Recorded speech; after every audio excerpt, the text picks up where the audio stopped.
Bom, eu vou falar hoje de Homem-Aranha de Volta ao Lar. Pois é, talvez tu tenha assistido lá o filme Homem-Aranha de Volta ao Lar, Homem-Aranha de Longe de Casa, Homem-Aranha, Homem-Aranha, tanto bate até que apanha.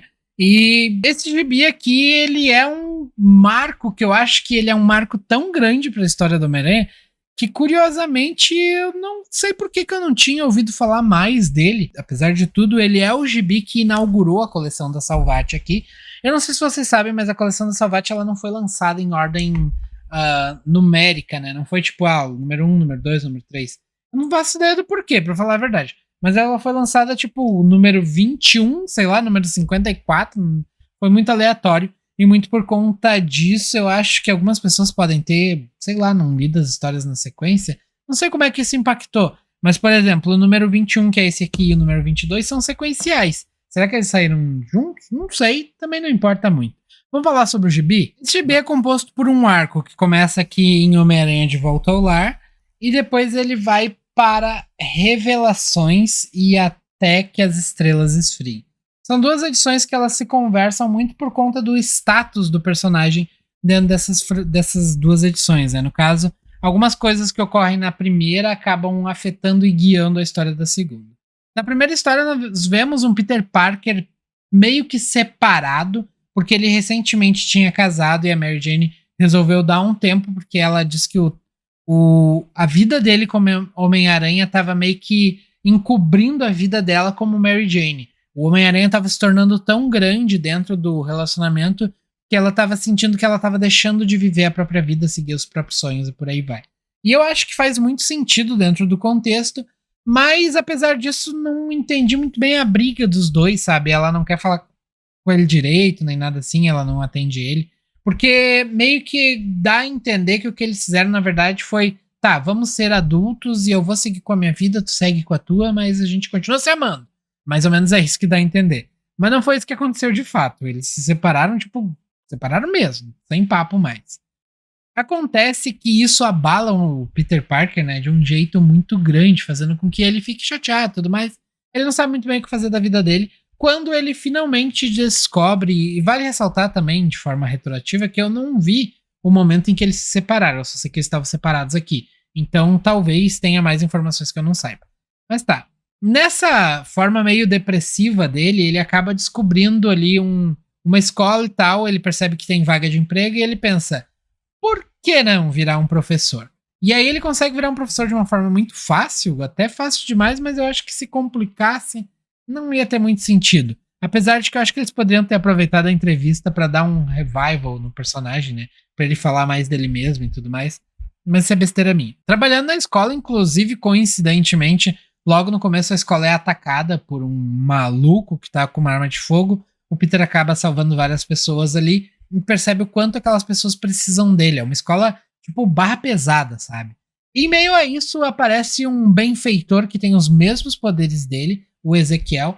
É um cara que consegue escalar paredes e tudo mais, e ele começa a falar do papo mais furado, mais que não devia existir, que é o papo dos totens, que o Homem-Aranha, na verdade, é um totem, que ele enfrenta criaturas que são totens, que não é coincidência que ele enfrente outros inimigos vestidos de animais e tudo mais. Um monte de besteira pra mim, na real. Eu não gostei muito dessa ideia de transformar um acidente químico ali e tal, ou a picada da aranha radioativa e tudo mais, em algo que seja místico. Não gostei. Mas beleza. E aí esse Ezequiel fala que tem um cara que caça os totens, que ele se alimenta desses totens, e ele tá indo ali pra pegar o Homem-Aranha, porque o Homem-Aranha é tipo o totem mais forte e o totem original. E esse Ezequiel aparentemente é um totem anterior, mas ele não é mais o totem, porque o totem na real é o Homem-Aranha. Tem de bolhufas disso. Achei muito confuso. Aparentemente existem dois totem aranha? Não sei. E por que ele não come os outros totem, o Ezequiel? Por que ele não foi atrás do Rhino, de outros personagens? E o Goblin, no caso que é o Duende Verde, né? Ele é um totem? Não sei. São muitas perguntas e poucas respostas. Então tá, esse cara vem pra cima do Homem-Aranha, o Ezequiel ainda diz, olha, eu planejei aqui esse lugar e tal, esse lugar aqui é super fechado e não tem como ele te encontrar aqui dentro, é só tu te esconder aqui e tu vai ficar bem. Porque depois que ele te achar, ele não vai mais te perder. Ele vai te seguir pro resto da vida. E aí o Homem-Aranha, não, que é isso, besteira, eu já me livrei de tudo que é vilão e tudo mais. E aí o Homem-Aranha, o que ele faz? Ele espera o cara vir até ele, o cara chega e o cara é forte pra dedé, o Homem-Aranha não tem a menor chance. E aí vem aquela coisa que eu já falei em alguns outros vídeos, que parece que o universo Marvel, quando quer, ele se isola de todo o resto. Parece que abre um portal pra uma outra terra e ninguém mais vem ajudar. Porque vem esse cara pra pegar o Homem-Aranha e não aparece um raio de um Capitão América pra dar uma força. E aí o Homem-Aranha leva uma surra, leva surra e surra e surra, e ele fica dias batendo, brigando e apanhando. Às vezes ele apanha, às vezes ele é o cara que bate nele, e aí o Homem-Aranha tá quebradaço, até que ele se liga, né? Ele percebe que ele é composto de radiação e o cara quer se alimentar de energia, então ele acaba injetando nele uma dose meio letal de radiação e deixa o cara se alimentar dele. O cara acaba se alimentando de radiação e meio que morre por conta disso, se encerra ali. O Ezequiel morre também no processo, acaba sendo assassinado pelo cara, mas depois meio que dá a entender que eu falo muito meio, tem que parar com isso. Dá a entender depois que o Ezequiel sobreviveu e era isso. E aí acaba essa edição com o Homem-Aranha finalmente indo dormir depois de ter ficado, tipo, sei lá, 70 horas lutando sem parar. Apanhando, na verdade, né? Tendo sofrido por radiação, com um monte de coisa, ele acaba indo pra casa dormir. E aqui, na última página, é que realmente a coisa acontece.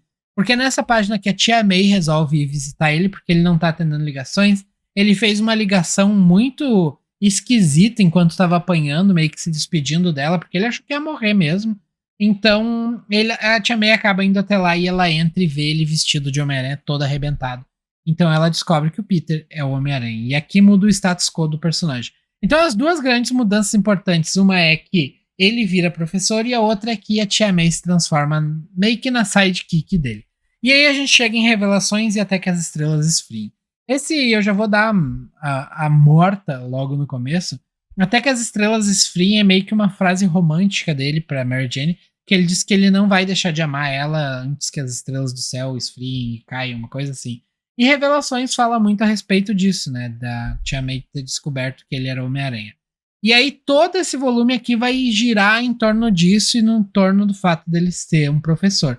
Porque ele começa a agir ajudando mais essas pessoas, os pobrinhos, baixa renda, sabe? Ele começa a ajudar o pessoal da escola, ele vai para uma zona em que ele normalmente não iria ajudar.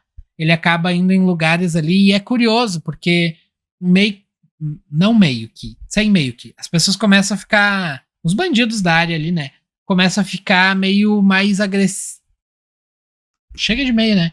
Os bandidos começam a ficar mais agressivos porque eles dizem que alguém trouxe o Homem-Aranha pra ali e não era pra ninguém ter feito isso, então eles descobrem que a menina trouxe. Então é meio que aquela coisa do tipo, caramba, por que eu falo tanto meio? É aquela coisa de bairros em que a bandidagem não quer que a polícia entre lá. É o que acontece ali. Só que o Homem-Aranha segue entrando, ajudando o pessoal e tudo mais. Ele descobre quem tá atacando ali, mas é uma história secundária, mas que é muito boa.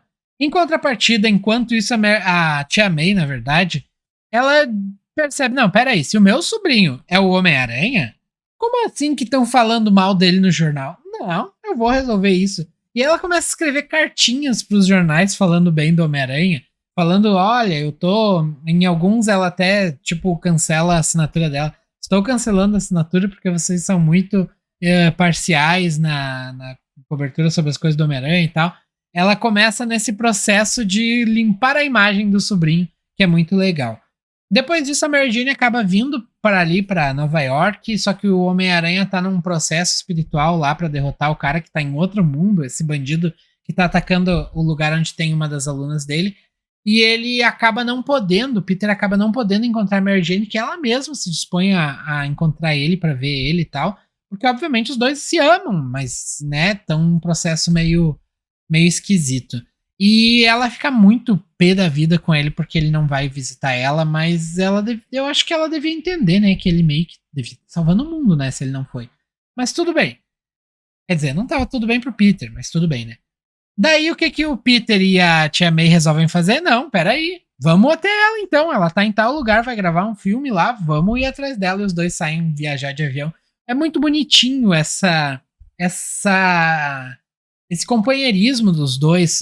A Tia May é a personagem ideal para acompanhar o Peter na sua jornada.